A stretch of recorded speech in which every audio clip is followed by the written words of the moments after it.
Peace and welcome to the culture right here on the Black Star Network. I'm your host, Farajii. Thank you so much for tuning in and being a part of the conversation. Folks, we got a lot to talk about. First and foremost, President Biden honors heroes from January the 6th. This is the second anniversary for the insurrection that took place on January 6th, 2020.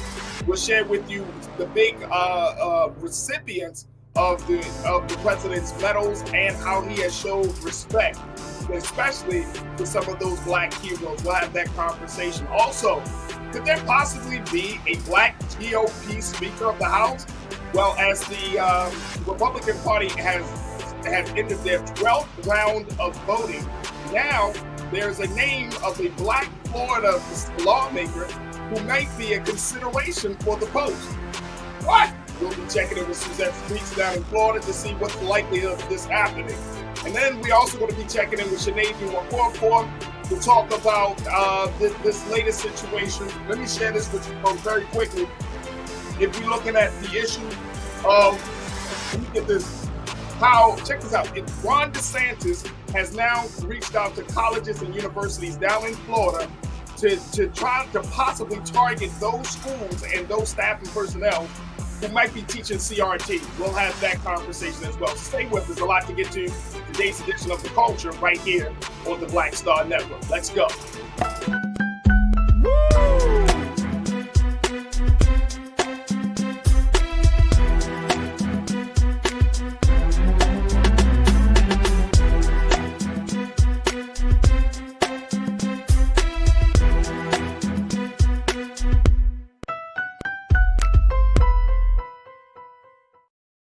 Folks, welcome to the culture here on the Black Star Network. I'm your host, Farajii Muhammad. Thank you so much for tuning in. A couple of things that are happening, folks. First and foremost, we're going to have a special show today. The first hour, we're going to do live conversation. Then the second hour, we're going to switch over just to do some best of conversations, some great conversations that you may have missed from 2022.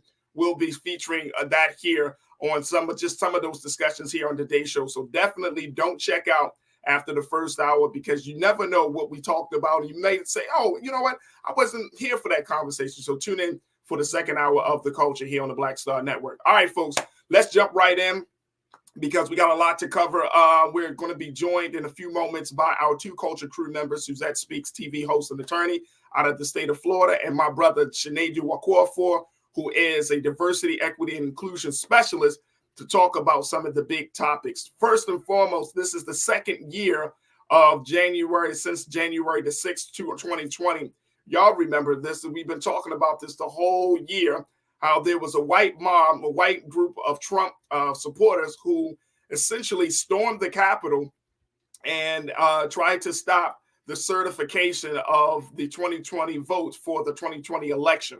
Now, since that time, of course, a whole wide range of things have happened, from everything from the January 6th committee to even hundreds of arrests of those individuals who participated in that insurrection attempt. Now, also the biggest things, of course, former President Donald Trump has been, it's been recommended by the January 6th committee that he is officially charged by the Department of Justice for his involvement for inciting that insurrection. Now, today, President Biden took the time to honor heroes of the January 6th storming of the Capitol. He honored 12 Americans. 4 out of those 12 Americans were Black. So let me just share with you very quickly who those individuals were and how the president decided to take time to honor them today. Then we're going to bring in Suzette Speaks and Sinead to get their take on it. But take a look at this. This is a report that our sister April Ryan had put out today, earlier this morning, about how the president decided to move forward in honoring those who decided to say enough was, who made sure that democracy still stays intact on January the 6th. The president said he delivered remarks and he honored some of those heroes on January the 6th insurrection on the second anniversary. The 12 honorees, 4 of whom are Black, will receive the Presidential Citizens Medal, one of the nation's highest civilian honors. The White House said that each recipient performed exemplary deeds of service for their country or their fellow citizens. Now, some of the citizens being honored include Capitol Police Officer Harry Dunn and Eugene Goodman, and mother-daughter duo Ruby Freeman and Shay Moss, who worked as Fulton County, Georgia election officials during the 2020 presidential election, and former Capitol Police Officer Brian Sicknick will be honored posthumously.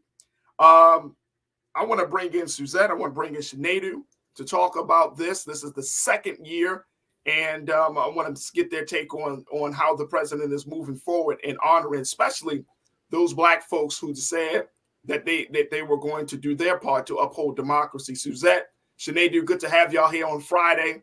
I'm really excited about today's conversation. Good to be here. Happy Friday, everybody. Happy Friday. This is not how you say Suzette. Happy Friday.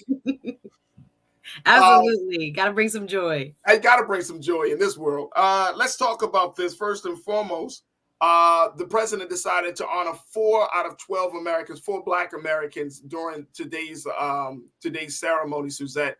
Why is this significant? You know, and I'm not saying it to be crazy, but I'm just saying, like, this is, we know what, like, Eugene Goodman, he was the security officer that kind of led the way, which was the craziest situation I probably ever seen on TV, where you got this mob of like white Trump supporters who were calling for people to be killed. And then this like Black officer, Capitol Police officer, is like, oh, y'all want to kill somebody? Follow me. And then it's like, he leads them. And I mean, I'm telling you, and when I first saw this video, Suzette, I said to myself, this man got the armor of God protecting him, because we don't know how that situation could have played out. And I'm being dead ass serious. Like I was like, they see him and they might automatically think, oh, okay, he's one of them, but nothing happened to him. Yeah, this is an amazing kind of time that we're in, Farajii. First of all, I want to send my deepest condolences to everyone who is still affected by the January 6th insurrection. When we look back, and I'm glad President Biden is taking a moment out of his schedule to mark this occasion. It's easy to forget how incredibly outrageous, painful, non-patriotic this day really was. And what really strikes me, Farajii, is I'm watching the vote for the Speaker of the House, is that many on the far right who participated and really encouraged the behavior of the overthrow, literally, of our government 2 years ago today, is that so many of them are seated in our U.S. Congress and are really influential right now, even in the Speaker election. So I'm glad we have at least a side-by-side moment to reflect on what actually happened, that we are getting to see so many of these heroes honored the way they should be, and that we never forget. We are still in the midst of having several hundred people prosecuted for their roles. And I think Merrick Garland and the Justice Department has said, be patient. We're using all of the means of the Justice Department. And of course, there are a lot of super sleuths that are watching these videos from 2 years ago that are helping law enforcement track down people so that they are held to account. But I think it's a wonderful way of remembering a really dark day, but at the same time, recognizing some of the unsung heroes of the day. Oh yeah, absolutely, and I totally agree with you on that. Shanadu, what's your take on this? I mean, when we talk about January 6th and what happened, we talk about racism, we talk about white supremacy. We don't really have a conversation about those Black folks who stood up to all of that on that particular day.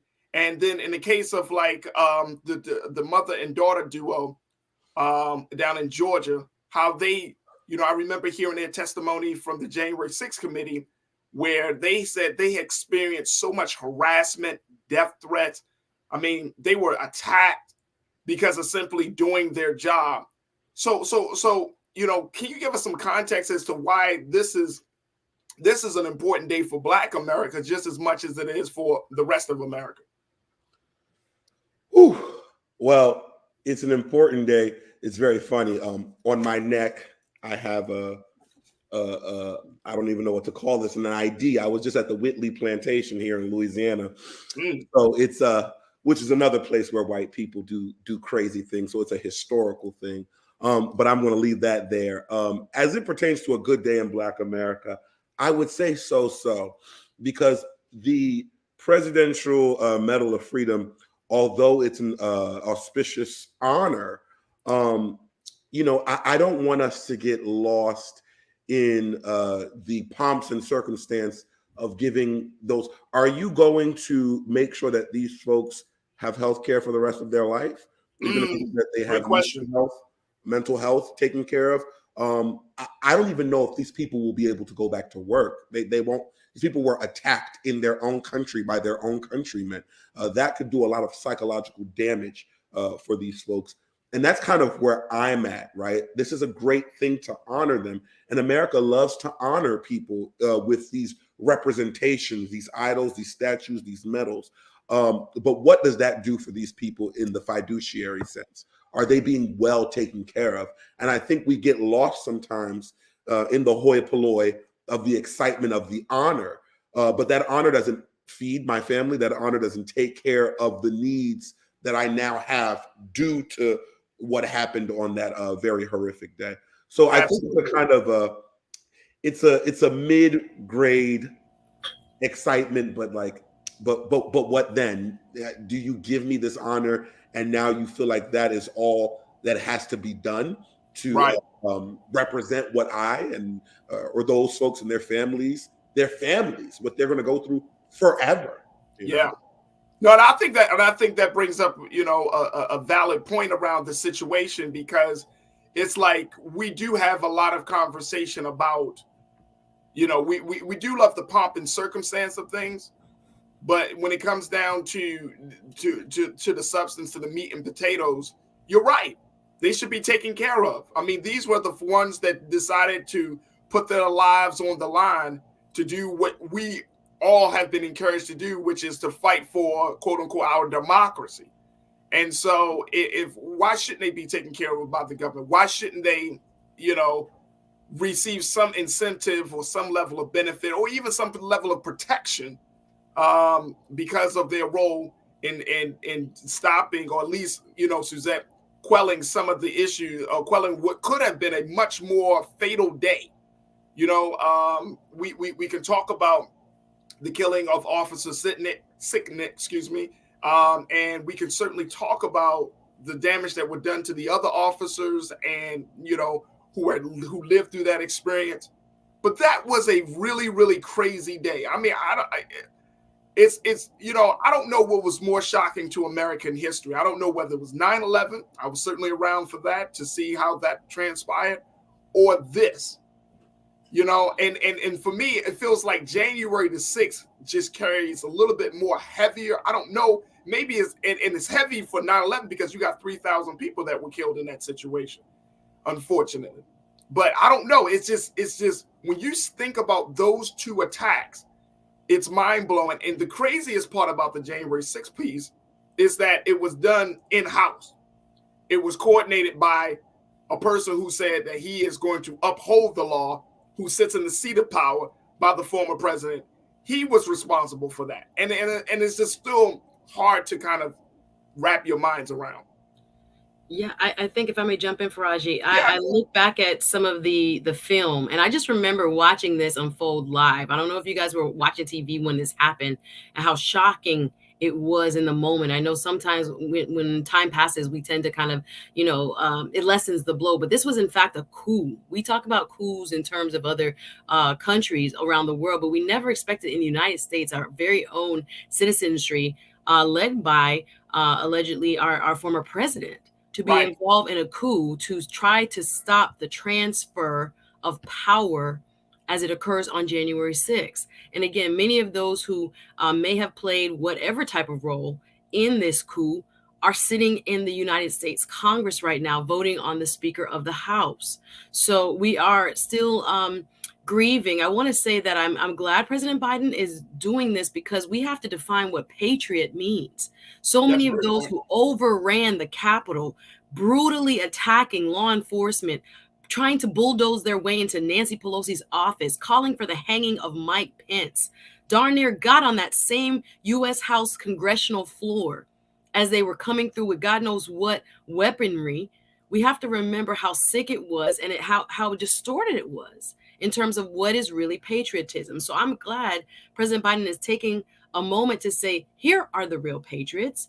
and they will go down in history, and we will call their names, and they will become a part of the record. Thank goodness for the work of the January 6th committee, so that, again, this does not get lost or rewritten in history, and it is shown for what it was, which was a direct, a threat, a takeover, an attempt to stop the democratic transfer of power, something that we pride ourselves on, that keeps our country running, literally, was under attack. So I'm glad we're taking moments like these to salute all of the heroes, many of whom, as we said, are African American, so that history does not forget who the true patriots are. Absolutely. Let me take a couple of comments from our online culture crew as folks are checking in. And folks, you can do the same. Make sure you jump in the chat. We're streaming live on YouTube and Facebook right now. Willie, you checked in and said, look, there were 2 officers that died sitting at the Capitol. One took their life. Always question that one. Why did he commit suicide? Was he guilty of helping, or was it the stress of the day? What I learned about that particular officer, and Sinead and Suzette, y'all can both correct me if I'm wrong, I think it was the stress of the day. Like, he fell into some level of depression, and it just got too much for him, and he decided to take his life. Like, his mind never recovered from what happened on that day and what he saw his brothers in blue experience on that day. I remember watching this this Netflix documentary about the January 6th that came out sometime early last year, and when you saw the footage, like there was one scene where you saw one of the officers getting crushed in the turning door, the revolving doors. And I mean, they were literally like crushing him. Like, some of the Trump supporters were crushing him against his own, the other officers. And it was, I mean, you can hear the scream of pain. Like, this wasn't Hollywood. This was real life. This man was being crushed, and you can just hear it. And I mean, you can just hear and then take a look at these images, folks. Like, we're not hearing what was actually being chanted, what was actually being said. And to your point, Suzette, these folks were calling for the death of public officials. Yeah. That's why I say, going back to Eugene Goodman, that was God protected that man, because they were calling for people's heads, literally. So I think it was just the stress of the day. But Sinead, Suzette, did y'all hear anything different about that officer that killed himself? No, I definitely, I too also believe it was the stress of the day. And I think in a moment like that, where psychological safety is out of the picture, folks need to be very aware that, we watched it from our TV screens. So it could feel Hollywood, it could feel desensitized, like many things that we watch. To actually have that image in your head and it replays over and over again, and you are also there in real time. There's some PTSD probably related to all of this. And I never want to speak on the dead, and especially one who was involved on that day in such a heroic way, but during such a horrific time. We don't even know what that gentleman was going through. And I just leave it there, because I could only imagine and couldn't imagine at the same time. Absolutely. Suzette, what's your take on that? Yeah, I have similar thoughts. When I think about how many who testified during the January 6th committee described the day as almost like medieval warfare. People were coming at you almost like you were across a battlefield. But again, you're shocked because these are your fellow Americans, right? You're a police officer and you have the Capitol protect, but you cannot believe it's your own fellow citizens who are coming at you with bear spray and using flagpoles and all kinds of things. And it literally was probably the trauma of what took place that day that took the mental toll. So I think about the family that continues to live with the loss, and all those that we don't really hear about, who maybe are not at the forefront, who also have been affected. It was a very traumatic day, guys. So I'm sure there was some of that impacted him as well. Absolutely. Ming Lee, Natasha Surge. Ming, you checked in and said, let the Trump's charges stick so America can finally move on from this. The ball is dropping slowly on Trump. And 1 vote for speaker, and now charges that should have been charged last year. Yeah, it's interesting. I mean, Suzette and Sinead, like we know that the GOP had just finished another round of votes for Kevin McCarthy. This is the 12th round that they completed. McCarthy hasn't been voted yet. But one of the votes actually came for Trump. Someone has actually voted for President Trump. And so because Matt Gaetz of Florida, Matt Gaetz. That's it. Your least favorite congressman out of Florida, the sex offender. But people there's been like a rumor saying that if Trump didn't run for president, that he should be voted for the House Speaker. And it's a rumor, but Matt Gaetz decided to see if he could kind of get the ball pushed. But I think at this point, the GOP is kind of moving on from Trump. I really feel like they see after this midterm election, they saw the damage that he done. I mean, then it's not a moment of clarity. They definitely haven't gotten an epiphany, but they have. I think they're moving away from Trump and his brand of conservative politics, because it's really, really hurting them. But it's interesting. It is interesting. To your point, man, you bringing that up. I think we're starting to see the breakdown of Trump. Suzanne, am I wrong in that? I don't know. I think. You still think he's Teflon Don? I think there are people who are reading the tea leaves a little bit differently than us. There are people that are looking at it on the right, saying that if we only had more true MAGA people, we would have won the midterms. Instead of saying this is a rejection of that type of so-called policy platform. So right. You have some that are pushing in the direction of Trump, saying that, when you are more moderate, or when you do not have these type of very hardline, far right, almost radical politicos, on the tickets, on the ballots, that people are not going to show up, people are not going to be responsive. So I think there's a secondary interpretation that many on the far right, again, who are wielding power right now as we speak, in the vote for the Speaker of the House, saying to the centrist, and again, Kevin McCarthy is not even really a centrist. He is actually a hardline conservative, but because there's so many people to his right, it seems like he's more moderate.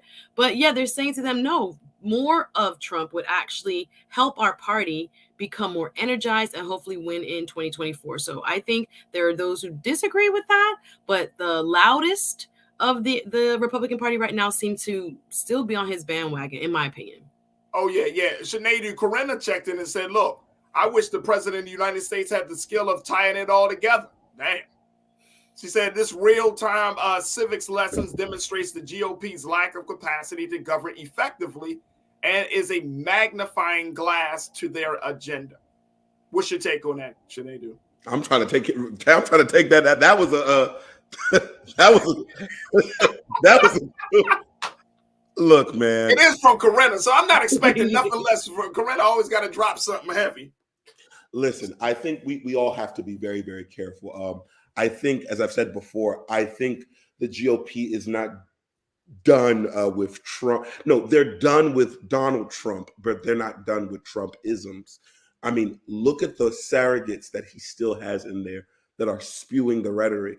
And what's scary is, Trump wasn't that smart, but the folks who he have, who are still in there are actually well educated. Hey, let me ask you, because we're going to have to take a quick pause. But how can a person so smart be so dumb? That's America. So there's an island saying that it's better to be lucky than good sometimes. I'm just saying.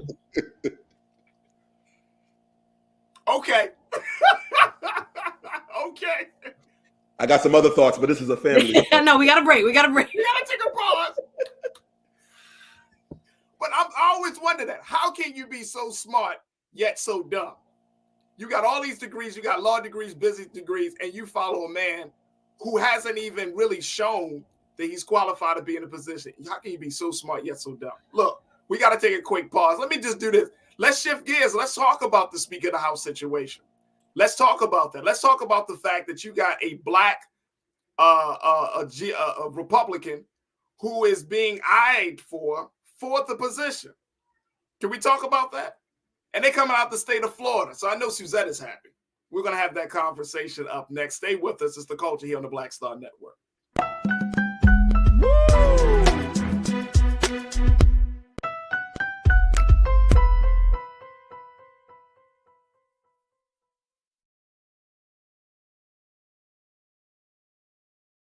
Black Star Network is here.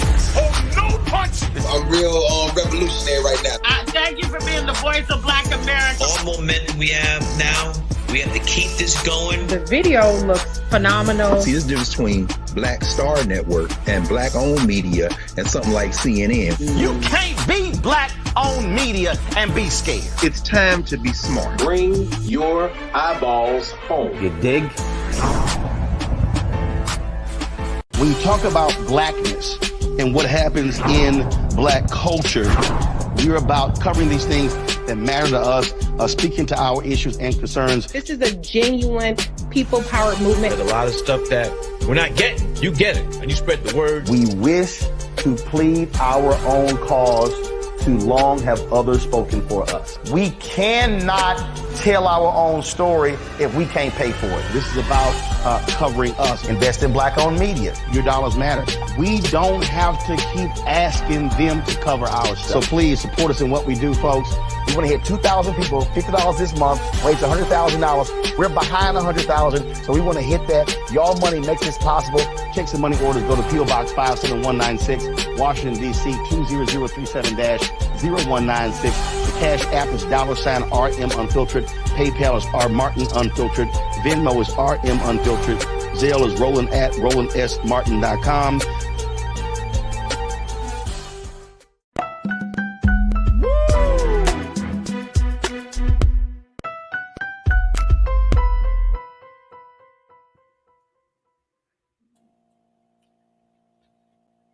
All right, folks, welcome back to the show. We've been talking about what's going on with President Biden, how he has honored January 6 heroes. Now, we're shifting gears, wanted to have the conversation, another big conversation in Washington, which is who will be the Speaker of the GOP in the House? Who is going to be that person? As we know, there has been many, many rounds of voting for Kevin McCarthy, who has not yet secured the leadership post. Now, the word is they just adjourned until 10 o'clock p.m. Eastern Standard Time today. So that's another round of voting where Kevin McCarthy has not been chosen. But there is another name that is coming up in the conversation as a possible alternative. And this is the name out of Florida. He's a congressman. And I had to talk about this guy, especially because I got Suzette on the panel. A black GOP representative by the name of this guy here. It's hard to talk about this guy. Byron Donalds. There we go. Byron Donalds. Yes. There he is, folks. I didn't even know this guy existed until I started seeing his name in these conversations. Byron Donalds, he is emerging as a GOP alternative to the House Speaker. Sinead can't even get himself together. It must be Friday. He can't even get himself together. Republicans are trying to figure out if this is the guy that they should go to as a potential Speaker of the House outside of Kevin McCarthy. Now, here's the word coming from U.S. News and World Report. During 3 rounds of balloting Wednesday, he received 20 votes to McCarthy's 201, enough to keep McCarthy short of the 218 needed to win the speakership in a full House. On Tuesday, Republicans opposing McCarthy nominated a slew of candidates, including Representative Andy Biggs of Arizona, Representative Jim Jordan of Ohio, and even former Representative Lee Zeldin of New York. Donalds joined the insurgent Republicans on the final vote Tuesday, switching his vote from McCarthy to Jordan. So he's looking to put Jim Jordan into it. Here's the other part about this, folks. Let's go to quote number 2 from this. This is interesting. Representative Chip Roy of Texas was the sole member to vote for Byron Donalds for Speaker on Tuesday before subsequently supporting Jordan. In his Wednesday speech nominating Donalds, Representative Chip Roy said the sophomore represented a move towards something different, both for Washington and the Republican Party. Y'all check this out. Check out what Mr. Roy said. He said, here we are, and for the first time in history, there have been 2 Black Americans placed into the nomination for Speakers of the House, referring to the Donalds and Democratic House leader Hakeem Jeffries. He said this, y'all. This country needs a change. This country needs leadership that does not reflect this city, this town that is badly broken. Donalds is currently one of only 4 Black Republicans in the House.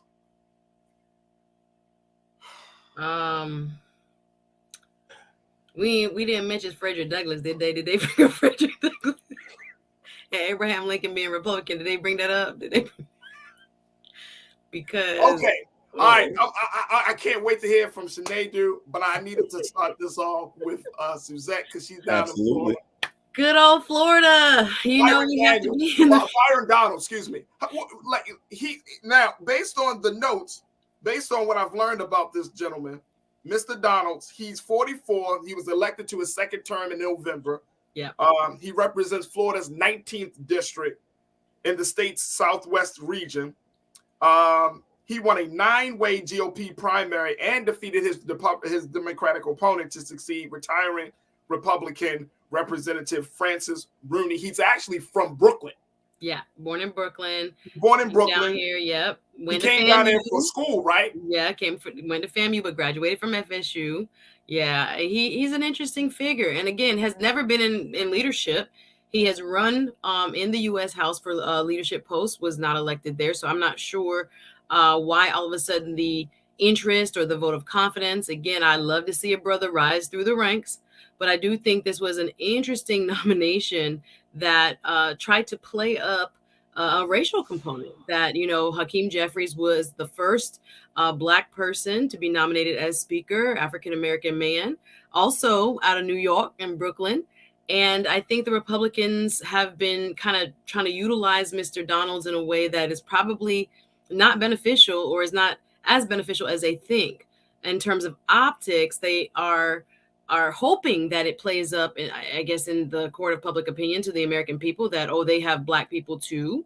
There happen to be 4 members of the U.S. House that are Black and Republican. But again, in terms of his experience, I'm not sure if he has the chops. Are they doing this futilely to just try to prevent Mr. McCarthy from getting to the speakership, or do they really believe in Mr. Donalds? And I think it might be the former. I looked at his resume. We have to remember, Farajii, these people that we're calling the House Freedom Caucus were prior known as the Tea Party.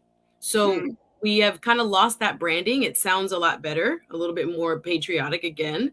But Mr. Donalds came to prominence during the Tea Party movement. He was first in the Florida State House of Representatives before being elected to Congress. So we have to understand his roots. Again, I'm applauding any Black person that is, you know, pushing towards, you know, the halls of leadership. But again, what are his policies, and do we really want that? So again, this is not a bait and switch. I'm sorry. He is being kind of bandied about, I think, for the wrong reasons. So he's a prop. He's a face. He's a face. Yes. He's a face. Yes. All right. So let's go to my man Sinead, because Sinead on the other element of this conversation. And I appreciate you, Suzette, for kind of giving us that on the ground analysis of who he is. But Chip Roy said that there needs to be a change. So, because I think a lot of times the conversation has been that white GOP members don't realize, you know, they kind of want to stay in their whiteness. But Chip Roy saying, look, things are changing. This country is changing. The attitudes toward Black folks, Black men are changing. So we need to kind of go with this wave, ride this wave. In the space of when you're talking about diversity and equity and inclusion, I mean, this type of putting someone out there like that, this could be like a double-edged sword, I'm thinking, Sinead. You know what I mean? Especially for Black folks that are seeking to change, right? I mean, we're not all happy with the Democratic Party. Now you got this young Black man coming from Florida. He went to FAMU, which is HBCU. And now he's a Black Republican. I mean, bro, this I'm not saying he's going to get Speaker of the House, but if he keeps on this trajectory, I think he could bring some folks over. Am I kind of going too far down the line, Sinead? You are categorically incorrect. Let me tell you. I feel like white people, if they could, they would repackage kente cloth and sell it to us. Let me tell you something. We've seen this before. Do y'all remember when a young Black Democratic senator was running for president, and all of a sudden a Black Herman Cain was as well? This is an old Republican playbook thing. Look, we have one too. That's all that it is. I don't think this gentleman, and I'm not saying that a Black person in the Republican Party couldn't do well. I just don't think he's that guy. I think it's a mistake that they are utilizing him, because I think they're only utilizing him as a blackface and a prop, and clearly he doesn't see it. Probably joining his colleague. What's the gentleman's name from South Carolina? I can't even think of his name. Tim Scott. I think, yes. Tim Scott. Tim Scott, yes. Just in the sunken place. What I think is going on right now is a deep manipulation of our senses, because this is not diversity, equity, or inclusion. This is just placating. You're putting a face there, because if not, you're bringing him up on the 9th hour. You're not talking about him any other time. But all of a sudden, if there's another Black man up there, so it's like, yes, let's show our Blacks too. We're down. We're down with, He said, let's show our Black. Because that's exactly what it's eliciting. And I can't have Blacks over here, guys. We have Blacks. We have Blacks too. And I would like to think the best for the GOP. I would, but it's just the way that this is done. It's very disingenuous. Well, I mean, obviously, but here's the thing. This is always what I thought is interesting about figures like Tim Scott or now Byron Donalds and any other, Herman Cain. It's like they don't care that they're being kind of paraded out to the front, you know what I mean? Or they're being used. And it's like, how do you go to sleep at night? How do you reconcile that in your mind? And I'm wondering, Suzette, in the 19th district down in Southwest Florida, are there Black people that are like, hey, yo, bro, what's going on? What's up with all of that? Are there Black folks that are checking him and say, bro, I thought like, is that happening? Well, there definitely are, where he is, for Myers, Naples, Estero, pretty much the southwestern part of Florida where Hurricane Ian came through. However, it's a heavily retiree population as well in Naples and the surrounding areas. So he is going to be, I think, looking to what his constituency and constituents feel when he's making these type of moves. Sometimes, again, your fundraising goes up when you are being nominated for this, position, when no one across the country knew your name before, 2 days ago. All of a sudden it's like, oh, wow, he's interesting. So this comes with some perks on, I think, an individual level when it comes to his own district. And I do think sometimes the Republicans, we forget how disciplined they are when it comes to playing team ball. Even though it might be an affront, they look at it as far as the, across the board and the long view. This will benefit our end goal, right? The team goal. So if he feels like he was kind of, buttering up to the radical right, and that will help him in his district, then okay, he's going to, get his 5 minutes of fame, and it might help him with fundraising and maybe with reelection. But I'm not sure if it was something that he perhaps saw as realistic or that he maybe even wanted.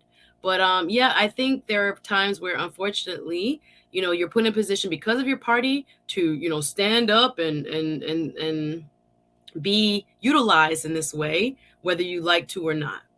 Right. And, I love my culture crew, my online culture crew. They giving me the scoop because I can't watch it all the time. So Corinna and others, Damon, Ming, everybody's saying that man was damn near crying. He was crying. It's a tough position to be in. People are telling you go, and you don't want to. I mean, I think, Corinna, you said that he voted for Kevin McCarthy today. Man, he flip-flopping like a pair of sandals in the sand, baby. Like he is.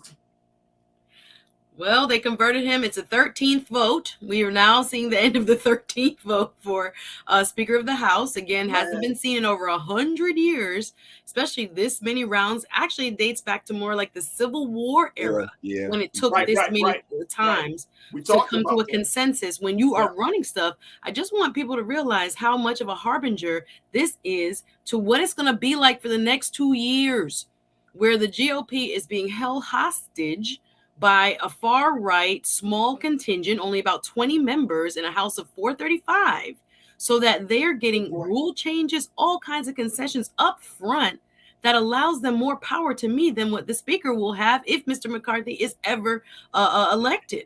So we got to be very careful. We have the debt ceiling coming up. That's the budget for the country, and it has to be increased by the House. And if they can hold the Speaker vote hostage for how many days and how many votes, what's going to happen when real legislation has to come forward and it's time to govern? This, I think, is a really dark omen for what it's going to be like under Republican control for the next couple of years. Oh my gosh, Suzette, your words may come back to haunt us, folks. We got to take our final pause. When we come forward, let's talk about. We're going to stay in the state of Florida. How Governor Ron DeSantis is targeting officials and staff members and even educators who are teaching CRT. Yeah, he said this at his inauguration. He's going for it all, y'all. And so we're going to share with you what the latest is from Florida. Stay with us. That last conversation is up next here on The Culture, right here on the Black Star Network.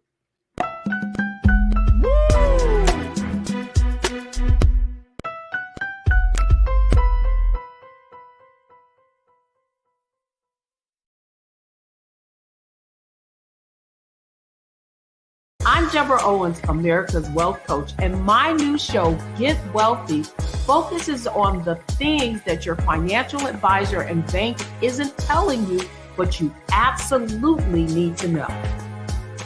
So watch Get Wealthy on the Black Star Network.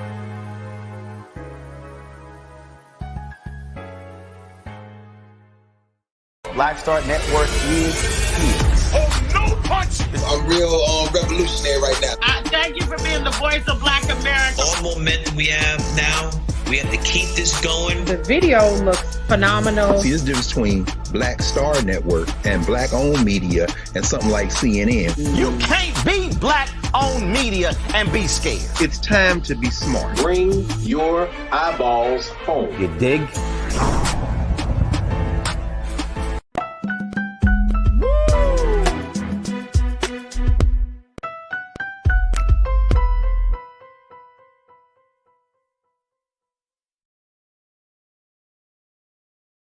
All right, folks, for our final conversation for the first hour of today's show, let's stay in the state of Florida as Governor Ron DeSantis is now taking aim at educators and staff in schools that promote CRT. Here's the latest from Florida, folks. Take a look at this.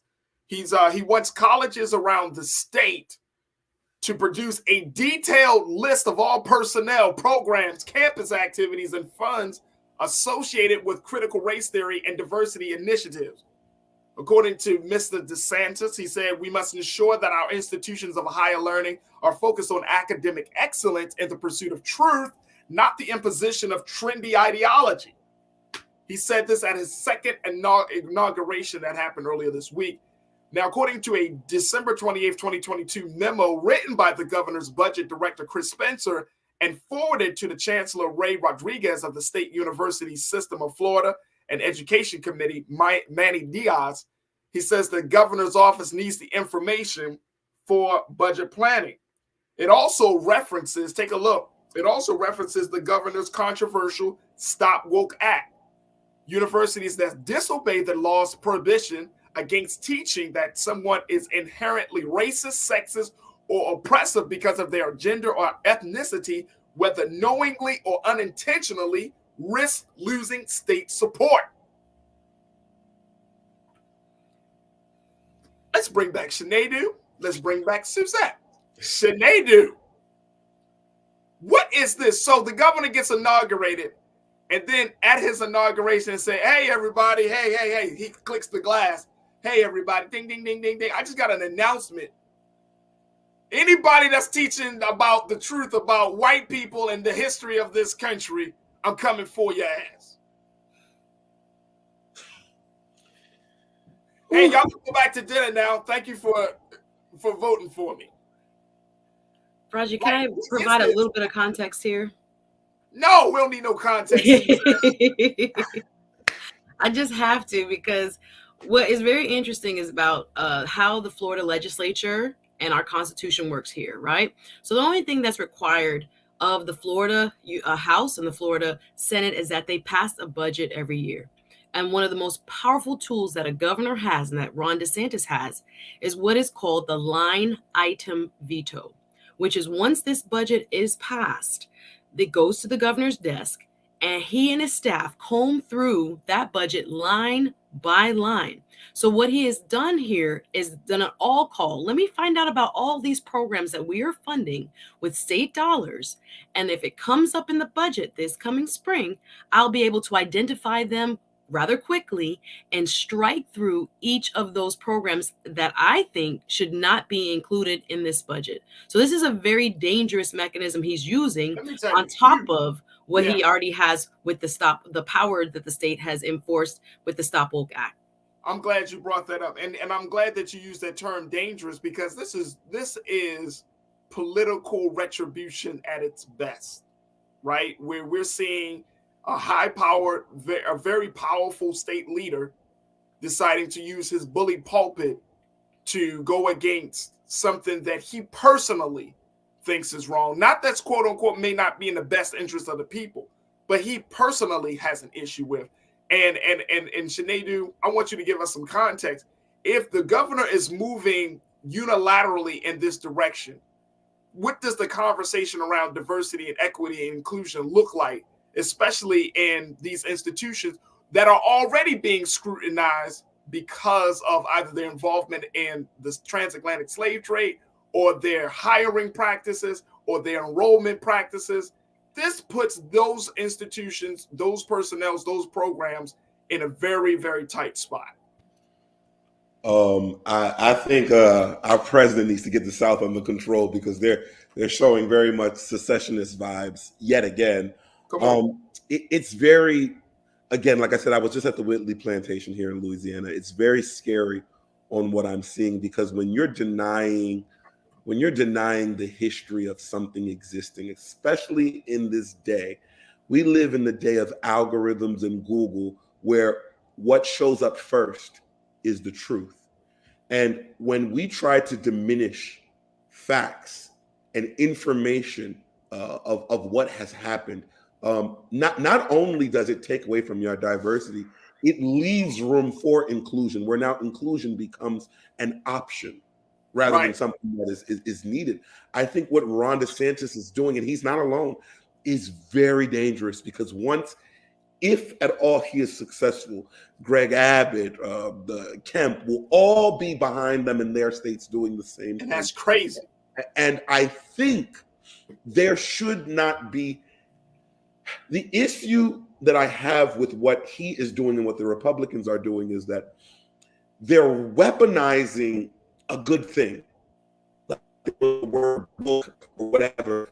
CRT is literally just talking about history. Do y'all want us to say it in another way? We're just talking about history, more or less, history in which your ancestors propagated. Now, if you have an issue with what has taken place and what is said in the history, then you go to your altar and you repent to whoever you believe in on what your people have done. But what he is doing is, I think it's actually illegal. I don't even know if the Department of Education, if they will allow him to go forward and do some of these things that he's doing with these institutions. And Suzette may be able to give us I can jump in. Mm-hmm. Yeah, please. But I think this is illegal. And I think that is the point. Yeah. We are in a space where Republicans are skirting the law, and it's just passed off as if it's nothing. First, it's with the January 6th, and then it's with saying that this is fake news. And this, I think this isn't funny anymore. This is actually getting very scary, because what happens to our HBCUs or our HSI? That's a Shanadu, and I'm Willie Frazier, my guy Willie. You said the same thing, that the governor is looking to defund HBCUs. Suzette, if he opens the door with PWIs, liberal PWIs, let me just be very clear. If he opens that door, if he's going after these liberal, colleges and educational institutions that teach him this, then HBCUs, and Florida has a number of HBCUs.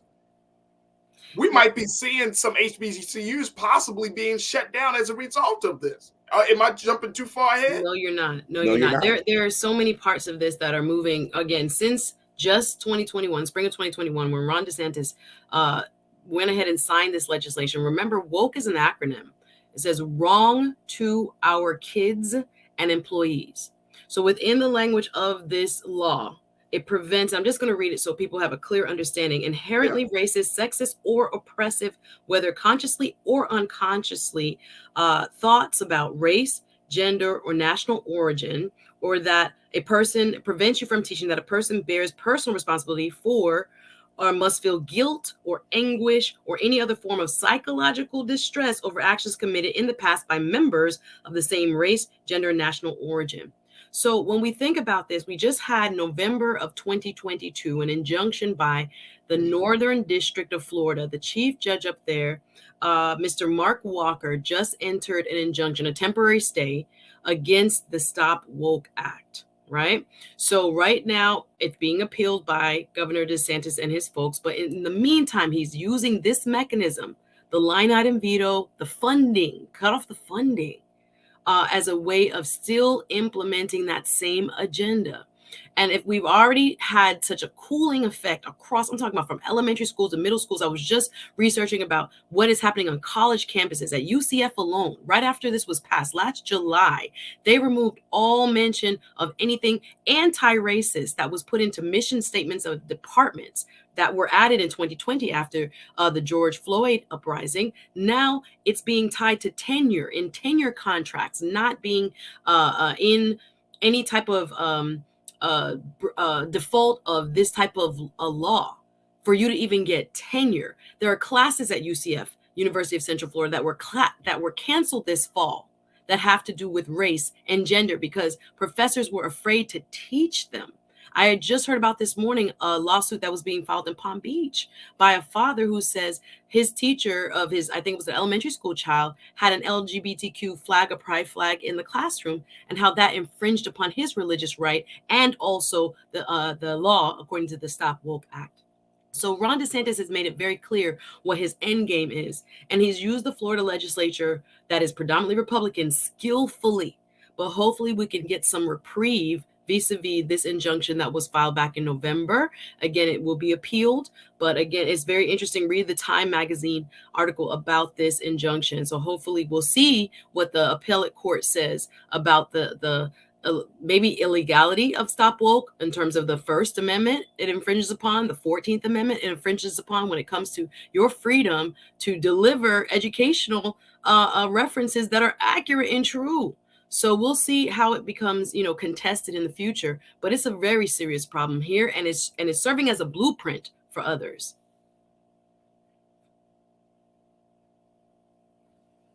Think you on mute, brother. Okay, there we go. We got a few moments left with this. I'm wondering, what's the likelihood, Suzette, and Deshanedu, I want to get your take on this. Suzette, what's the likelihood that you think that the governor is going to follow any type of ruling coming from the determination of this injunction? Well, they're already appealing it. And again, that's why they're trying to use the power of the purse instead. Yeah. So instead of going through this laws mechanism, it's now saying, guess what? I approve the budget of the state of Florida, and any program that I think is not worthy, he has the line item veto. He could just cross it off and it's no longer funded. So this is a very, very powerful and, again, dangerous mechanism that he's saying, guess what? We're going to follow the law. If you guys told me, okay, pause, there's a temporary stay, we're going to appeal it. But in the meantime, here's what I'm going to do to make sure I also kind of cut this type of education out or programs out completely from the state budget. Sinead, this is like you mentioned, this is dangerous. This is going down a very, very slippery slope. What reprieve do Black folks and marginalized communities in the state of Florida have at this point? We got Sinead. I think you're also muted, brother. You're muted as well, brother. Can you hear me now? Yep. Okay. I hate to say this. We don't have much reprieve. This is not new to us. We know what it's like to be silenced, unfortunately. But just like our ancestors, none of this should stop anything that we do. None of this should stop our zeal to educate ourselves and to make sure that we are educating one another. I think this is the time for those trusted, and I'm saying trusted, historically trusted Black enclaves to step up. This is the perfect time for the church to step up, right?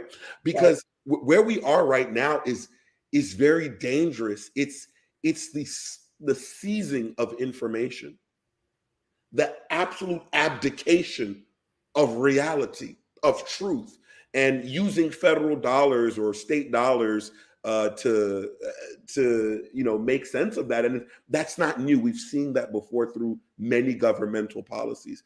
I think this is time, if any time in the future, any time in the past hasn't been a moment, this is the moment for Black folks to get your information, get your knowledge, and make sure that you are giving it to your fellow man, your fellow woman, and more importantly, teach your kids.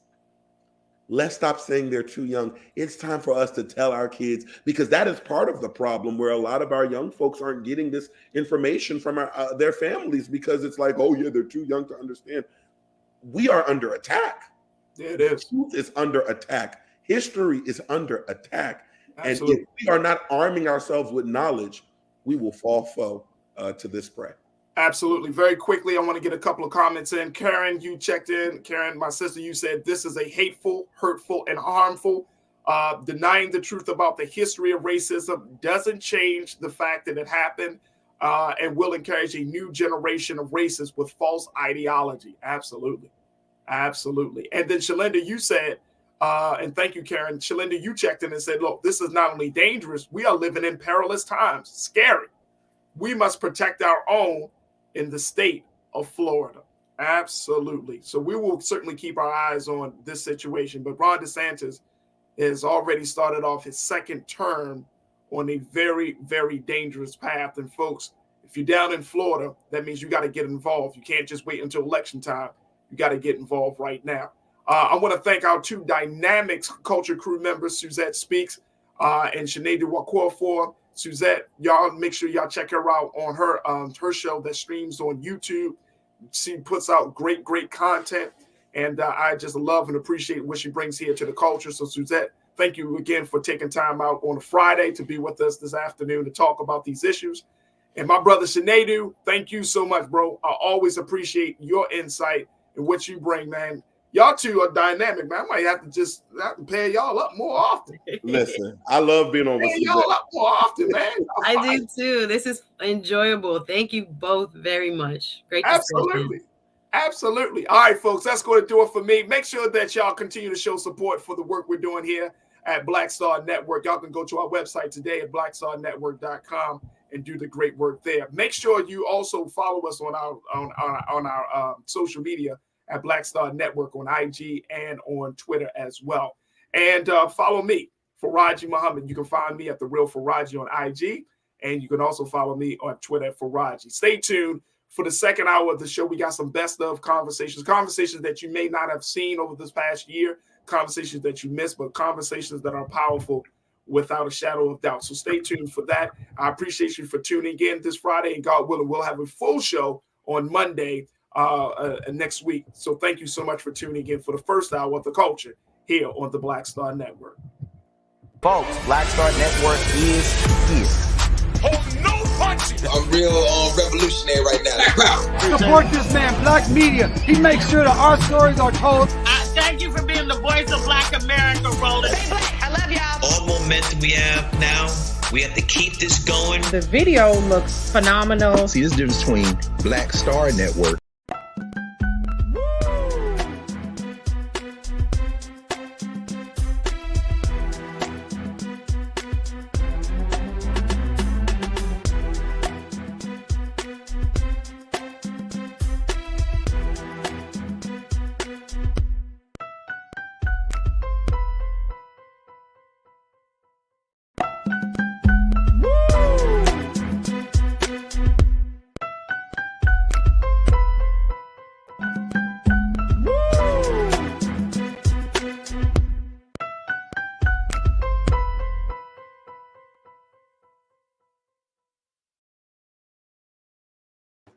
All right, folks, our final conversation continues in the same vein of health and wellness. And while we can talk about healthcare coverage, there are still some things that you can do, you and I can do, to make sure that we are still living our best, holistic, healthy lives. And so my next guest, Robert Brace, who is an expert, who is a fitness expert, to talk to us a little bit about how do we start to make better choices and make different decisions about our health. Now, we all know as adults and those who are tuning in, you have children, we all understand the importance of it. But the biggest challenge that I think that for a lot of people, including myself, is staying committed to the promise that you want to live a healthy, holistic life. And so Robert here is going to give us some insight about how to do so. So Robert, welcome to The Culture here on the Black Star Network. How are you this afternoon, sir? Hey, I'm doing good. Thanks for having me. Appreciate it. Good to be here with you. Yes, sir, brother. Yes, sir. All right. So Robert, let's talk a little bit about, you just heard a little bit of that conversation about health insurance, right? Yes. So how does and I'm just want to get your brief answer on this. How does that fit with the whole conversation about health and wellness? I mean, people tend to believe and there are various schools of thoughts. I'm sure you are familiar with them. That some people say, well, look, as long as I keep my body healthy, I'm good. I don't necessarily need coverage, right? Right. Then there's another group of folks that is like, well, as long as I got coverage, I don't need to do really much to my body. Yes. I've heard both. And then you got people like yourself with I'm gonna get the coverage and I'm gonna work on my body. That's right. So you need the bottom line. You got it absolutely right, man. You need to be doing both, Right. And, so there's some disparities because health and wellness, and when we talk about health and wellness, holistic living, a lot of people got a lot of different things. People are getting news and their knowledge about these things from a number of different sources. Right. And so at this point, it's like, who do you listen to? Where do you go to? How do we start the process to be in a better space about this? Right. I mean, this is a great question, especially for our people, right? And just a little bit about me. Yes, I am a fitness expert. I have a boutique gym in downtown Manhattan where most of our clientele are high-powered Black women. And I was a full-time minister in Harlem for 6 years. Me and my wife built a church there in Harlem. So I say all that to say that, look, health affects everybody, but there are very specific ways in which it affects our culture. And so when you talk about, some people think saying, look, if I'm insured, then I don't need to worry about my health, or if I'm healthy, I don't need to worry about being insured. Those are very real things for us. And especially over the past couple of years, with the pandemic, with the stress of witnessing racial injustice, the stress and the health impact on our community has been a lot higher. And so I think for us, we've got to understand, look, the first stop for health insurance is really, like you said, ensuring that our health is where it needs to be. And in terms of thinking about that, and I know you were alluding to the new year as well. Yeah, we've got to start. Everybody has to start by thinking about what does wellness mean for them. And what I mean by that is, what does it mean for you to be well? Not just physically. We know the physical part, and the physical part I can get to, but there's mental stress that we face day to day, whether that's stress from your job, your relationships, stress just from watching the political and social scene that is happening right now. How are we dealing with that? How are we having conversations about that? And so, we take a mind, body, and soul approach. So that would be mind, right? What are you thinking about? What are you letting into your mind? What conversations are you having? How are you being affected by the news? And how are you processing that? And then the physical body, but also the soul. And when I talk about soul, obviously there's the spiritual, ethereal soul, but I'm talking about soul level qualities. Like, do you have love in your life? Do you have peace in your life? Do you have a sense of purpose in your life?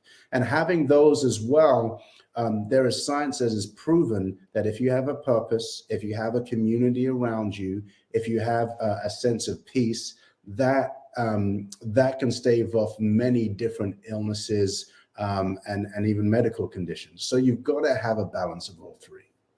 So yes, and you are known as the mind, body, soul connector. Correct. Right, because part of the challenge has been, and I think this is something that, and based upon your work, and take a look at some of the video that we got of Brother Robert and his team.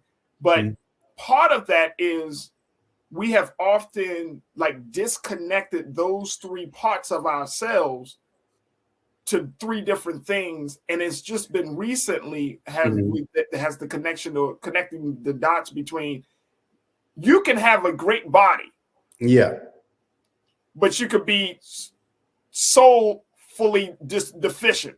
And I'm just trying to say that, you know what I'm saying? Or you can have the love, you can have the peace, but it doesn't translate to the peace of your body or being at one with your body, or that your mind, like there's so many different connections. And so talk to us a little bit about that, because that's a new space for a fitness expert to take, a different approach for a fitness expert like yourself to take. Right. Well, I think there's a couple of ways to look at it. The easiest way that I describe it to people so people make an immediate connection is have you ever been hangry, right? So when you said hangry? Hangry, Hangry, right? All the time. You experience you experience anger based upon you not having something to eat, right? And so many times we're trying to think the mental is different from the physical.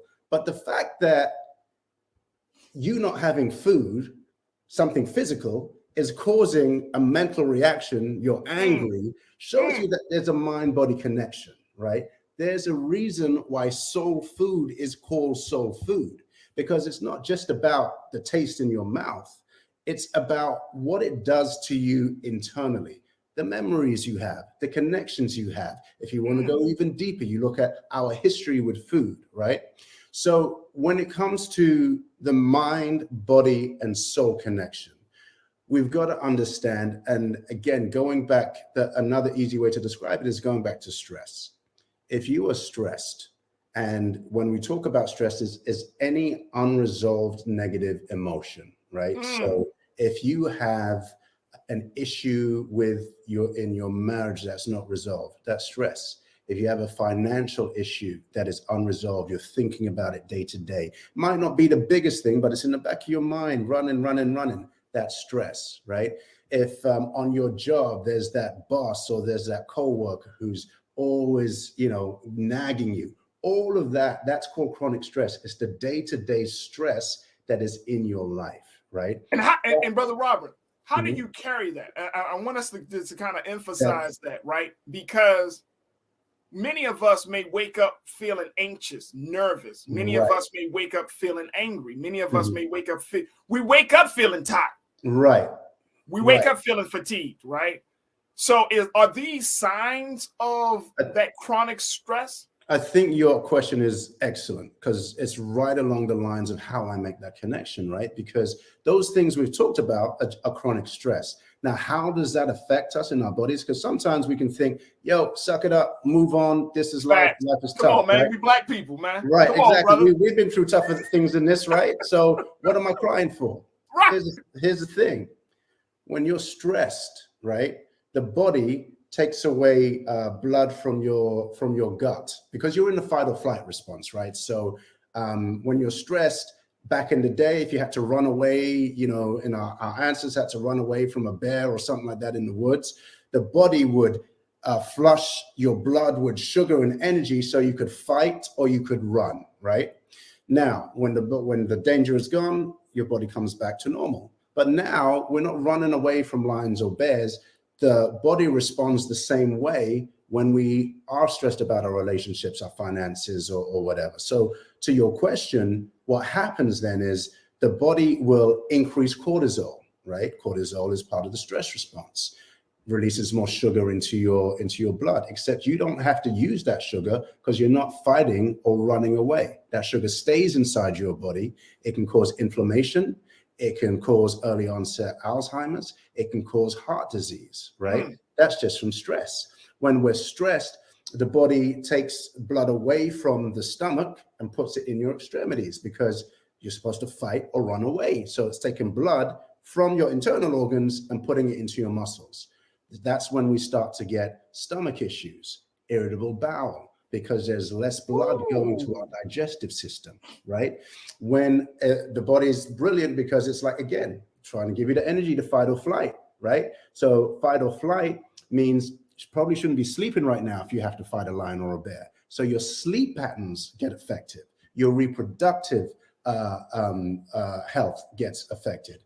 And so we may think, let's just suck it up and move on. But in doing so and not addressing the stress, we've already talked about reproductive system. We've talked about your stomach. We've talked about inflammation, putting on weight, Alzheimer's. This is how your mind and what you're going through affects your body. Now, the good thing is when it comes to movement and exercise, right? And I want us to get out of, because sometimes, you know, someone like me comes on and starts talking about exercise. And if some people have seen some of our results and what we do, they're like, oh, that looks way too intense. Yes, there is that part of exercise, but I'm talking about moving so that you sweat, so that you stretch a little bit, so that your heart rate is raised. As soon as you start to do that, the body releases serotonin, right? It's the body's feel-good hormone. You start to feel better. If you had a workout and you walk out of the gym just feeling a little bit with a little bit more energy, that's the serotonin working, right? So that's a little sense of joy. You move, it increases the prioritizing function of the brain. So if you eat too much, work too much, it helps you make better decisions and handle any kind of extreme behavior. If you work out, you got to be at a place where you push for about 20 minutes. So you're pushing yourself, right, for about 20 minutes. The body releases, and this is the one I love, a hormone called endocannabinoids. Now, the root ingredient of endocannabinoids, which your body naturally produces, is the same root ingredient as in cannabis. So it's called the bliss hormone. So if you've ever worked out, and some people get a runner's high, or you dance a lot and you get that feeling of elation, the body gives you that. So we've talked about moving that gives you peace, moving that gives you bliss, moving that gives you mental focus. Those are spiritual soul level qualities. So that's how we make that connection, that the more you move, the more oxytocin is released, which is going to make you feel more love and bonding, right? Serotonin is going to make you feel happier and take the edge off of any stress, right? It's going to release reduce adrenaline. You got endocannabinoids. It's going to make you feel bliss. This is how you connect physical activity to what's going on a spiritual level. So I'm hoping that's making the connection for people there. It's making a lot of sense, Brother Robert, a lot of sense. Look, we got to take a quick pause. When we come forward, more conversation with mind, body, and soul connector Robert Brace. And I'm also going to get your questions and comments as part of the discussion. Folks, we're talking about how to live your best life holistically, and you have to focus on your mind, your body, and your soul. We're doing that with Robert Brace and you. So stay with us. More of this conversation up next right here on The Culture on the Black Star Network.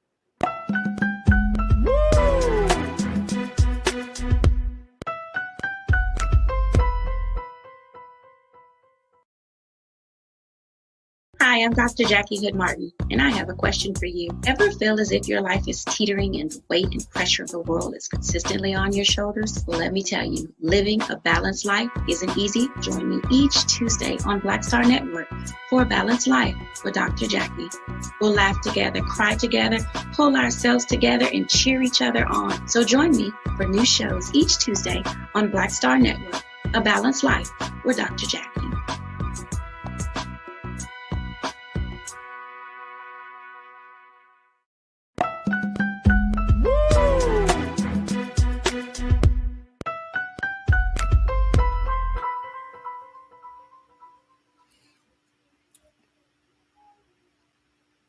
All right, folks, we've been having a conversation here about how to live your best life holistically, and we've been talking to mind, body, soul, connector, and fitness expert Mr. Robert Brace. Brother Robert, again, thank you so much for your time. You dropping some jewels, brother. You're dropping some jewels and making the connect. I'm serious, because as I'm listening to you, I'm like, damn, man, like, so much is on our minds nowadays, right? And so this type of understanding, it empowers you. Like, first you become very critical of yourself, like, damn, I should be doing more for myself. I should be doing more for my health. But then once you get past that, you start to feel empowered. Like, at least I have the information, the knowledge, starting with some starting knowledge. Right. So let's just focus on that for the final few moments where we're together, Brother Robert. What would you recommend for people to start living a little bit better, especially we're coming around the holiday season, and this can be, depending on your experience, the holidays can be full of joy or can be full of anxiety and pain. Yeah.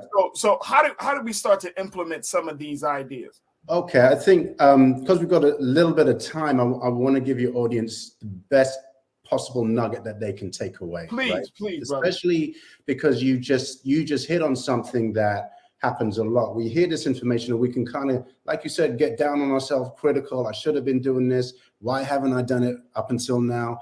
And look, partly my industry, the fitness industry, has done that, right? Has made people get into fitness because of what they don't like about themselves rather than what they love about themselves, right? You know what I mean? Okay. And you think about it, it's you look, it's you got to fix, improve, reshape, right? All of these things, right?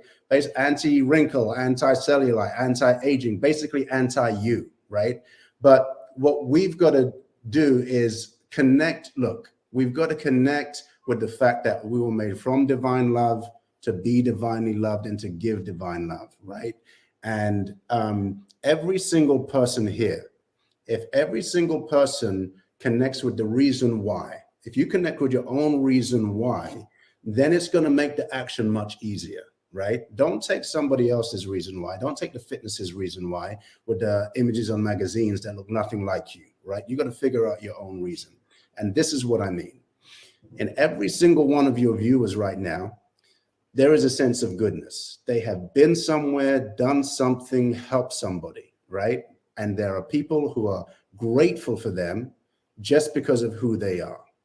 And every one of your listeners, there is a sense of greatness, whether it's they have this talent, this gift that they do better than anyone else, that they give back to their community. It doesn't have to be this huge thing. It could be just that you are that person that everybody talks to. You are the person who always brings the food when somebody needs it, right? You have a gift, right? So you have a goodness in your nature, a giving spirit in your nature. And sometimes we sacrifice, we go over and above to give to others. So that's a giving spirit, a good spirit, a great spirit, and a giving spirit. The world needs to see more of that from all of our listeners. And that is why we take care of the temple that houses our spirit, so that more of that goodness, more of that greatness, and more of that giving spirit can be manifest. Because you can't do it if your body is not healthy. And your body is the vehicle through which you are going to make your biggest contribution in the world, and through which you are going to accomplish your purpose. And so, you've heard the phrase, the body is a temple, right? Right.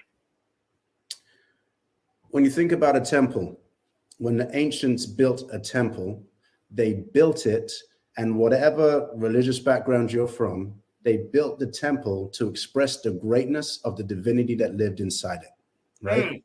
Right. Even though they knew that they could never quite match the divinity that lived inside it.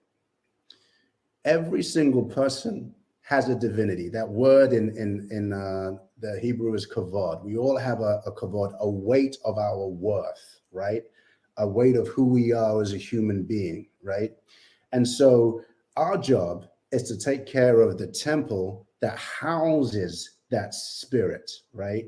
And lives up to the power, the depth, the greatness within each and every single one of us. Now, if each of us built our personal temple to match the greatness of the spirit that's within it, how great would our communities be?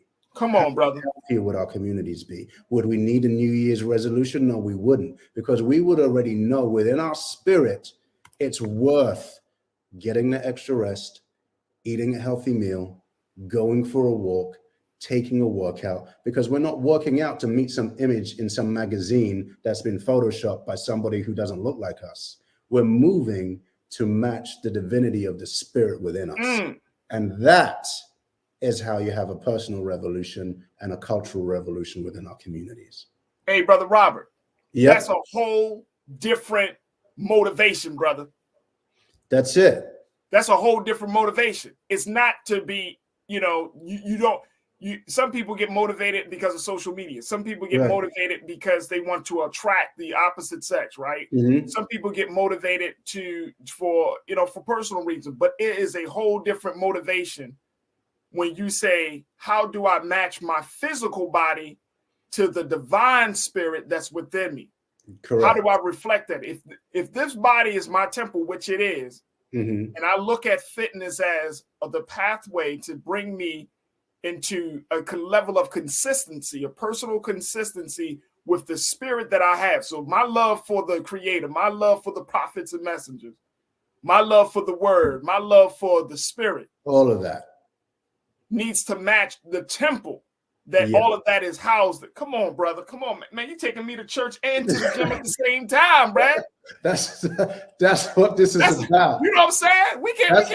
I don't know how to process this information, Brother Robin. I don't know if you're my pastor, you're my fitness. But it's all in one, right? That's what I'm saying. It's all one. The body is a divinely created being. Again, it doesn't matter what faith tradition you are from, right? Right. It's divinely created. And so, and our spirit lives within that. And listen, man, if you want to take it onto another level. Come on, we got a few moments left. If you Go ahead. think about how much Black people have had to overcome just to be here today, just to be positive, just to get up and have a positive, faithful attitude, you think about the power of that spirit and where we are today as a people and where we're going. And if you think about how big, powerful, resilient, loving that spirit is, and then you decide to match health and physicality to that, how powerful could we be? Stress is killing us because we're not taught or we don't see how to make this connection. Many of us know people in our family who have diabetes, who have heart issues, who have arthritis, right? Who have stress. But because of the way our community has in a lot of ways been forced to handle stress, we don't deal with it, right? Think about if we matched our physical and our efforts to be healthy to the power and the greatness of the Black spirit en masse. We would be unstoppable and we would take care of our health. And the end result of that is, you might get a slimmer waist and some six-pack abs, right? But that's the end result. You know what I'm saying? So nothing wrong with edifying your spirit and getting a nice little six-pack in the mix. You know what I'm saying? So you can get it all. Hey, look, Brother Robert, we our time has been well spent, and I want to give people a chance to connect with you. Okay. On social media, website. So talk to us about the work that you're doing, how they can find you, dear brother. Okay, so the most simple way is on Instagram at Robert Brace. That's my name, at Robert Brace, BRACE. But you can get free resources right away, right? At thebracelife.com, thebracelife.com. You can get free resources there. And I want to give this away now. My team just put it together. And if you enter your email here, you can get a whole mind, body, soul. It's like 60 pages, mind, body, soul workbook, right? Yeah, you put your information in there and you get 14 days free. And it's workouts, meditation, it's mindful stuff. But the other one is thebracelife.com, and then you put spirit-led-body, spirit-led-body after thebracelife.com, and you will get, just put your information in there, and my team will send you, this workbook that talks about the physical, it talks about finding your eating relationship, talks about how to change, how to create a new physical wellness identity for you. There's a whole bunch of good stuff. So that's the biggest gift I can give you. There it is, the biggest gift right there. All right, Brother Robert, I want to say I would love to bring you back on, dear brother. I need to bring you back on as we continue these conversations. There it is, folks, the Brace Life Spirit-Led Body. Unlock the biblical secrets to a dramatic mind, body, and soul transformation in 28 days, folks. That means technically, by the time the new year comes around, if you work hard enough, you might be able to get it in. Start your new years in a very, very different, holistically healthy space. So definitely check out my brother's The Brace Life. You can find all of his information online. Definitely check him out on social media. And Brother Robert, I just got to say, I got to bring you back on, man. I got to bring you back on, brother. Anytime you let me know, I'm there. I truly appreciate you, man, and continue to do the great work. And I know that the God has blessed you in a lot of different ways, but most importantly, thank you for giving your insight and helping us to connect the dots between mind, body, and soul, brother, because that's exactly what we need in this day and time. So I thank you for the great work and being so good for the culture, bro. Thank you, and thank you for the work you do. Appreciate it.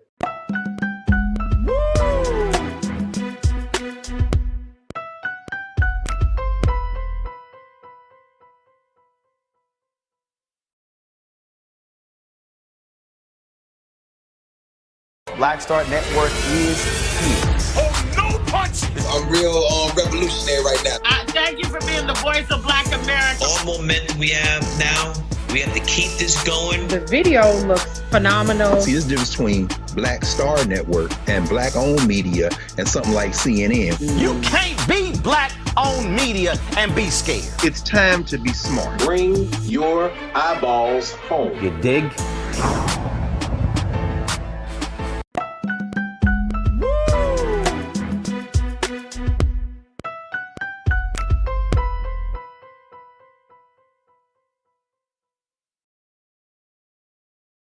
Wanted to switch gears to talk about something that has been trending, which is what is the state of the woman here in this country. This past Friday, a group of organizations that are dedicated to the issue of abortion and reproductive rights and other issues that affect women all over this country decided to make moves to call for a day without us. Take a look at this, folks, because this is something that was highlighted in the root. Can you imagine a day without the work of Black women? No, I cannot. The Day Without Us campaign wants us to try. I don't want to try. I do not want to try imagining a day without my sisters. And so we wanted to talk a little bit more about this campaign because it's so important that we look at these things, not just from a political space, but really understand the value and the importance of the woman's work, the woman's speech, and the woman's presence as relates to the issue. So we're joined by Dr. Avis. Dr. Avis, who you've seen, guys, on Roland Martin Unfiltered. This sister is a phenomenal sister, and she's been talking about a number of issues. She's one of our political analysts here on Black Star Network. She is an author. She is a professor. So she's a scholar in a lot of different spaces. We got Dr. Avis joining us today. Let's see. Dr. Avis, how are you this afternoon? I am great. How are you? Great to be on your show. Thank you so much for taking time out your busy schedule to be with us, Doc. We truly appreciate it. Absolutely. Now, Dr. Avis, I'm going to go back to this question that the root posed, and I think that, which is why we wanted to have you on here, because it was talking about this idea, this campaign of a day without us, really looking at abortion rights, reproductive rights of women, and women saying enough is enough. First and foremost, what do you make of where we are with women, with the woman, the state of the woman here in America, particularly Black women? Yeah. It seems like there are so many different things happening with sisters today. And as a man, I always try to just make sure that I'm on the right side of history, Doc. We appreciate that. So that's why I'm always open up the space to hearing from dynamic sisters like yourself and others. But what do you see as being the state of the woman in this country, particularly for Black women? We're in a very precarious space right now. I see us going backwards. This is a moment in which, for centuries, we fought every step of the way as women, and particularly as Black women, to get to where we are in this very race, gendered, very discriminatory society that we know we have to navigate each and every day. And the sad situation is, despite all that work, despite all the bloodshed, despite all the blood, sweat, and tears that have been put into getting us where we are today, what we are finding is that we're going backwards. We have a Supreme Court that has just run renegade over our rights. Yes, they've dismantled Roe, but if you believe that that's where they're going to stop, let me just say, you need to have another thing coming. That's just the beginning, I believe, of them trampling over our rights as a people, in terms of Black people, and specifically as women as well. And so this is a moment in which we have to fight. I mean, there's just no other way to put it. We have to fight in order to not only protect what rights remain, but also to get back what's been lost. I'm right there with you. We bringing back Jules P., hip hop artist and advocate, and that's part of this conversation. And Doc, I mean, that is not a good place for us to be, considering that there have been a number of efforts by Black women organizations. Of course, we talk about Black Lives Matter, which is ran and led by Black women. Mm-hmm. So why aren't we seeing the type of improvements, even though we're seeing a lot more efforts at this point? We cannot overstate the damage that the Trump administration had on this nation as a whole, but also specifically on our rights and our safety, quite frankly, in this country, as Black people and Black women. And so what we're fighting against right now are the trickle-down effects of his very damaging actions, both in terms of his judicial appointments, but also in terms of the tone and tenor of the country that he ushered in, where white racist violence has not only been, well, I would say it's been embraced, it's been encouraged, it's definitely grown. I mean, if you just look at the statistics, we have a record number of hate groups that came into being under his administration. And we see that he is openly coddling these very violent organizations that oftentimes target us. When you look specifically at what's the trickle-down effects of eliminating Roe would be, that specifically, in my mind, targets Black women, given that we are 4 times more likely to die in pregnancy and childbirth than our white female counterparts. And so these are literally life and death issues. And as we are looking towards the midterm elections, I think the thing that we have to be very cognizant of is this is a key way in which we have to fight back in order to begin that long journey of repairing the damage that's been done. And what role do you see, Dr. Avis, the community playing in that process? Because I still think that we're still kind of like very passive, yes. In our support. And, even for men, I think that, I know that there are a number of brothers in the community who are like, yeah, I support, women's rights, reproductive rights, equal pay, all of those things.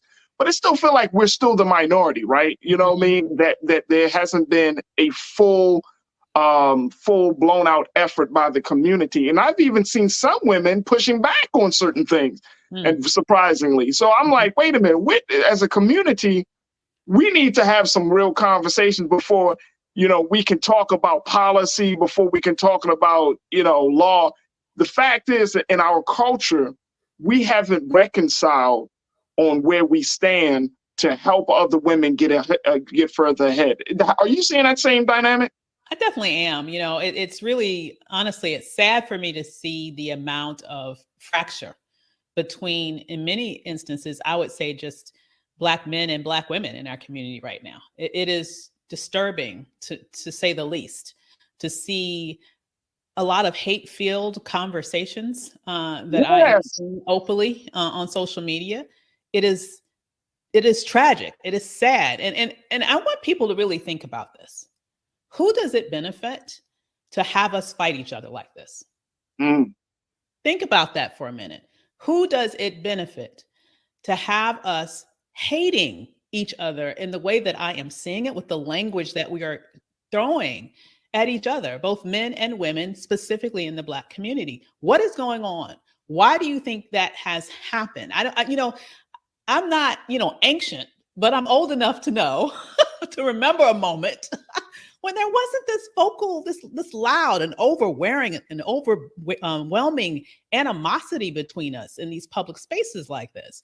Yes. And so it makes me wonder if there has been some specific targeting of messaging to the Black community, specifically to disunite us in this way, because when we are not together, when we are not unified, when we are fighting each other, that leaves the door wide open for other people to come in and do whatever they want to us, and we will not even notice that it's going on. Oh, absolutely. Oh, absolutely. And I would have to agree, Doc, that I would say within the past 10 years, the level of vitriol that we see communicated from men to women and women to men is so, it gets so bad. And I remember having conversations about men and women, relationships, and even, running a household. It's getting down to this issue of pointing blame. Yes. And I'm like, where do we, and it's hard to even on a space like this, it's like, I don't even want to have those conversations without having an expert voice, just simply because we got into our heads so many crazy thoughts about each other that it's like we need somebody to buffer or to help to debunk some of the mythology that we see that we have about each other. And I'm like, this is where did you get this from? And when we're looking at women, the value of women, this is going back to this campaign of A Day Without Us. Mm-hmm. And Keena, I want you to pop up on the screen, bro, just a little bit about what was reported in the Root as it relates to this day. Take a look at this, folks. When you're talking about A Day Without Us, this is an event that was, this happened again last Friday. Black women from several reproductive and racial justice organizations are challenging Americans to put down their work and come together for a collective day of action that they call the Day Without Us. An event which is being organized by advocates at the Frontline, Netroots Nation, and several other national advocacy partners also marks the 46th anniversary of the Hyde Amendment. And for those who don't know, the Hyde Amendment blocks federal Medicaid dollars, along with all other federal funds, from going towards abortion care, meaning Medicaid recipients have to pay out of pocket for care. Many Black reproductive advocates argue that keeping Hyde in place makes abortion care costs prohibitive for low-income folks who simply can't afford the hundreds or even thousands of dollars in out-of-pocket costs for abortion care. So when we're looking at some of the big policies, it's hard. It's hard for us to even get to that place if we don't find some consensus among each other first. And absolutely. I don't know how to do that, Dr. Davis. I really don't. I don't know if we just need to have some more guided conversations about this, because, or if it's a matter of generation, because you got 25, 30, 35-year-old Black men who say, man, all these women are a bunch of this and that. And all these young ladies, like all these dudes or N-words are a bunch of this and that. Like, I don't know how we can even get to that place of talking about keeping the Hyde Amendment in place if we can't even see the value of ourselves just from personality. Oh my God, that's so true. And that's what makes this moment so potentially tragic. Well, not even potentially, tragic in my eyes.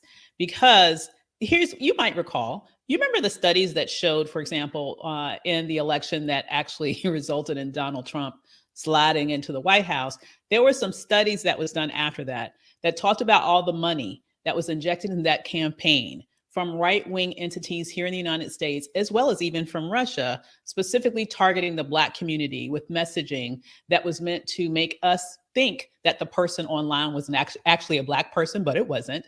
And that person, and they were targeting us with messaging to make us not want to vote at minimum, or make us vote for Trump. But the main thing was to make us not vote. They wanted to suppress our vote. And it was a very effective campaign. They spent more money on the Black community trying to suppress our vote than on any other community. For example, than they spent on the white community trying to get them to get out to the vote, for example, for Donald Trump.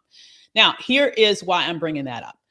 As I alluded to, these types of vitriolic leanings, to me, they are a somewhat recent phenomena, you know, and it's tied to so much in our culture, but it makes me wonder, it makes me feel like we're getting played. Are we not seeing the same? Is it possible that the same sort of activities can be going on right now, injecting, if it's not complete trolls like was the case, or bots like was the case previously, are people being paid to inject specific vitriolic venom in this space, one against the other? Because what you said is absolutely correct. When we are busy fighting each other, name calling each other, hating literally each other, then guess what? They get to run amok in terms of all of their policy goals that they have, that they're going after. And you're exactly right. How can we unify around helping poor women be able to access reproductive freedom and reproductive justice if we sit in here calling each other every name but, you know, child of God, as my mom would say? You know, it is crazy to see what's going on. I mean, I was speaking to my assistant about this the other day. I feel like right now we are under attack as a community. We are at war, or we have entities that are at war against us, but we don't even realize it. And you can't even win a fight if you don't know that you're in a battle. You can't win the fight if you don't even realize you're in a battle. And my fear is that right now we are in this battle and we don't even know it. And that means that we're going to lose. Absolutely. Absolutely. Jules, I want to bring you into this conversation as well, and share your thoughts. Pose your questions to Dr. Avis Jones, the Weaver, who has always talked about these issues on Roland's show. But, you know, looking at the big picture, Jules, we got a lot of work to do. And it's important that Black men stand in support of Black women, not just in words, but in deeds as well. Right. So a couple of things that Dr. Avis brought up, and I think they were key. So when she started talking, I started thinking about coming from different communities. So a former community I lived in the city, it's like when you look around, all you see are liquor stores and you see, you know, corner stores. Those are the type of things that are trying to implant into that community to keep that community doing what it's continued to do, so it doesn't focus on trying to get out of that situation. And that's the same thing I feel like it relates when talking about women's rights. It's like when she's saying that, you know, we're fighting against each other so much as far as the culture because we're implanted with what's been given to us around in our spaces via social media or via our actual lives. And so much is being brought to us negative that's around us that all we know is the negativity. So instead of trying to fight for what's right to get out of those situations, we're continually battling against each other. And then there goes the issue at hand being taken away from us again, of women, of Black women. Now is no longer going to be on the forefront because we can't even focus on getting ourselves out of these situations because we're now battling against ourselves. I remember a key story I used to tell people all the time. It's like when I did a lot of my community activism work, if you notice, a lot of times I don't associate my name with but so many different community organizations. The problem with that is because everybody wants to be the leader to fix the community, but nobody wants to come together and say, hey, we all got the same ideas, let's work together. No, there's always a power struggle. So somebody has to be on top. Oh, this is my idea. This is what I bought. Instead of, hey, they're doing the same thing I'm doing. They're doing the same thing we're doing. We all working the same goals. Let's push the goal together. But it's too many minor organizations all doing the same thing. Look how many organizations in the city. Look how many clubs and different things are trying to push the same agendas, whether it's for women's rights or for urban rights as well in these communities. And it's like, churches even as well, because I can bring up the religious side as well, them trying to do their part. But it's like, hey, if you sit down and focus on the issue and let the issue be the drive instead of your personal clout or your personal following on social media or your personal media gain that you can get or financial gain, then that's where the issue lies. And that's the point that when she spoke about that, that's what struck the most with me. So, you know, and I think that Dr. Avis, that when we're talking about you, and I think Jules is hitting on a cultural point, which I think is the trend right now, that if you talk about male-female relationships, then you're going to get some attention, right? Oh, that yeah. if you I saw some dude my wife showed me some post some dude made about Rihanna performing at the Super Bowl and how by her just having her baby, she needs to be at home. He said, as a man, I would encourage you to stay at home with your child, not move around as much, take care of yourself. And I'm like, who the hell is this guy? You just some random black man telling a sister as if women never worked while they were pregnant or didn't go back to work after they gave birth in a very short period of time. Don't jump around, don't, sister, you should be home. I'm looking at this guy like, boy, you on the wrong side. And boy, did the internet light his ass up. I ain't seen so many black, but then a thought to me came to my mind was like, dude is just trying to get some he was just trying to get some clout, right? And here's the problem. You are going in on your sister. Yeah. For and Doc, you asked this question, what do we gain? You really gain nothing. Oh my God. We really gain nothing, right? Exactly. And when I see those type of, and I see posts like this all the time from black men. I see posts, crazy ass posts from black women about men. And I'm thinking to myself, man, we really going in the wrong direction because the enemy of our rise is looking at all of this. Mm-hmm. And you said it, and so so people don't think it's a conspiracy theory for me, Doc. You said it. You said something must be going on where ideas are being introduced into the conversations, whether it's in a social media post, whether it's in meetings. Something is going on to disrupt the unity of black men and black women. Something is legitimately going on. And I think that we as our people, and this is why we have the show, we have to recognize when somebody trying to sow a seed of dissension among the family. Yes. Yes, we sure do. I mean, come on now. If we know just a little bit about our history, okay, then we would know, when has there not been a moment? I mean, it just came out the other day about how the FBI had been, in essence, spying on Aretha Franklin for 40 years, right? All the way up to, all the way up to, I think it was 2007. I mean, this is very, very recent.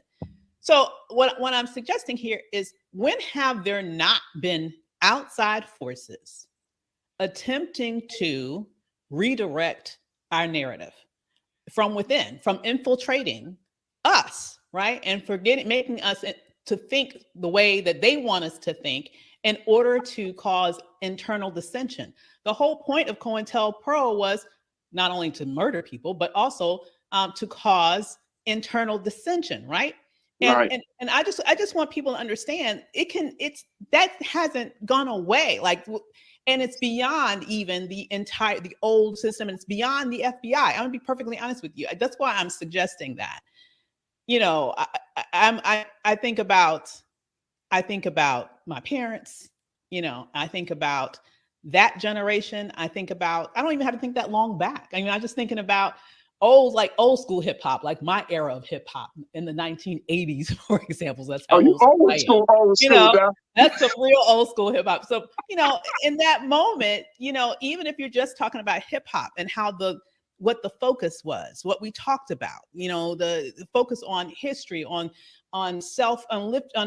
improving our self-esteem, on knowing who we are, on respecting one another as men, as black men and black women, and the very intentional shift in the direction of the music and the messaging that was then infiltrated into our culture from that very intentional shift.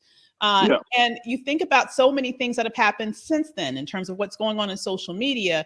My suggestion is we do have to be more discerning about the what we are hearing in these public spheres, and then be able to critique who benefits from us believing this.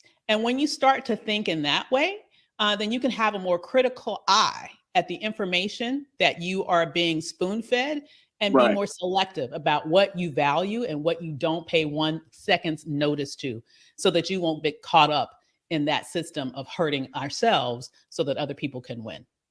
Well, I see a couple of things, and Jules and Doc, I would love to get your take on this. One is, I think now we're at a place where Black men have a different value system than Black women. We're seeing things differently as it relates to community, as it relates to family, as it relates to ourselves. So our value system seems to be misaligned from each other. The other thing is, we're seeing that because, and I've been wanting to talk about this, Dr. Avis, there's been a recent book that's come out called Of Boys and Men. And Of Boys and Men, the author talks about how the status of the man, not just Black man, but the man in America, is on the decline, whether you're talking about in the educational space, the social space, the economic space, that we're seeing men on a decline, and so much so that men no longer feel motivated to lead the household, to lead the communities. And we suffer, and we're seeing what they call an aspiration gap, where men don't have the same drive and ambition and motivation as women.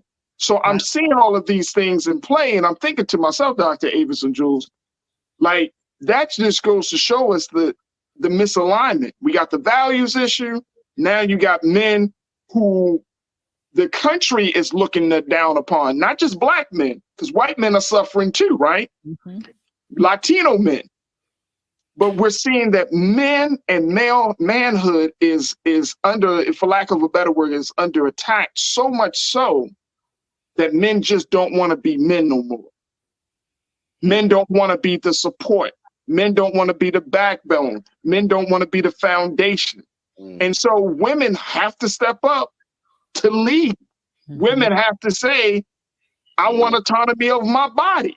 Women have to say, I want to be paid more, without the voice of a man behind them. And I'm wondering, with this trend going, are we going to see a different America in the next 10 to 15 years? We often talk about the idea of a woman not being president, but I can see that happening. I can really see that happening, because people are losing faith and hope in men. Interesting. Jules, what's your take, bro? You ready? Because I'm ready, Jules. I'm ready. Okay. So I hear about it all the time, and I see it often. So preface myself, my comments are just pertaining to me and my spaces, so nobody take offense. I came from a Black woman. I was raised by a great Black woman. I have a great father. Let's not take nothing from that. But I grew up in a single parent household. So my mother did a lot to make sure that I was on a straight and narrow to get to where I had to get to in life, to the stage now. Because I'm on the culture.